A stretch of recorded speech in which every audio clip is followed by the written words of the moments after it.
If you're travelling through folk and fairy tales, through myths and legends, you're bound to come across many fearsome and terrible creatures. But undoubtedly, the most horrendous thing you'll ever come across will be the humans. When it comes to doing nasty things to people, oh, we are top of the list. And the most fearsome creatures are the mothers, especially Irish mothers. The Irish mammy, oh, she's a fearsome beast when she's roused. The sight of a wooden spoon, it'll strike terror into the hearts of grown men. But the relationship between a mother and her son, it can be a very beautiful thing.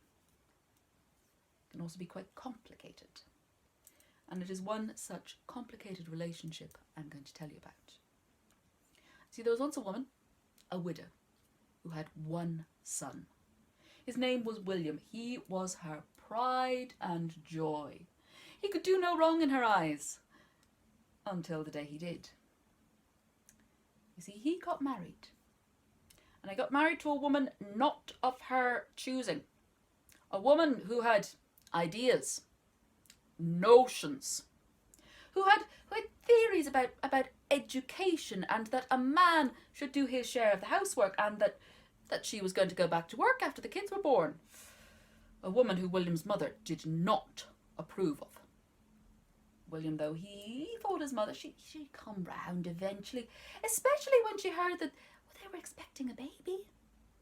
I mean, a little baby, a newborn child, that should bring people together. But for William's mother, this was the last straw. She decided she would place a curse on her daughter-in-law. The worst curse one woman can lay upon another. She cursed that her daughter-in-law, the child within her womb, would remain forever unborn. And she decided she would make certain it came about. One day when the happy couple were off visiting friends, William's mother snuck into the house. She crept up into the couple's bedchamber and began looking about for her daughter-in-law's hairbrush. When she found it, she took a thread of hair from the brush and tied it into 9 witch knots. She tied this into her own hair, and for as long as those knots remained, that babe would stay unborn. Time passed. The couple were getting very, very happy. They'd gathered the baby clothes, they'd made the cot. They were talking about names. If it was a little boy, if it was a little girl, it didn't matter what the child was. They'd love it either way. Or if it became something in the middle. The 10th month came around. This wasn't normal. A pregnancy should normally be 9 months. That was how it normally went. But they were on month number 10. And month number 11. And 12. And the baby, it just wasn't coming. The daughter-in-law, she could hardly get out of the bed now. Her stomach was so swollen and full of baby. William, he called for the doctor. The doctor came, he examined her. He came away saying that, well, the mother was perfectly healthy and she definitely was pregnant, and the child seemed fine. It was just not born. They called for the priest, and well, he was useless. Nothing worked. They tried everything they'd ever heard on to bring on labour. She ate spicy food. She drank all sorts of herbal teas. She tried to jump up and down. She tried to be intimate, but the stomach kind of got in the way. They were desperate. And when they were desperate, people went to the cunning folk. But cunning folks, they're the ones who know. They can read the signs of the birds, tell you when there's going to be a storm. They know what herbs kill. They know what herbs cure. They know a few of the secrets of the fairies. The cunning woman came, took one look at the pregnant woman lying in the bed, struggling under the weight of her stomach, and said, "There's a pishogue here. A curse. Someone wishes you ill. Someone has made it so that child cannot be born. Well, sometimes you just have to fake it till you make it. Here's what you do. You need to make a fake baby. Get a ball of wax and craft it into the form of a newborn child.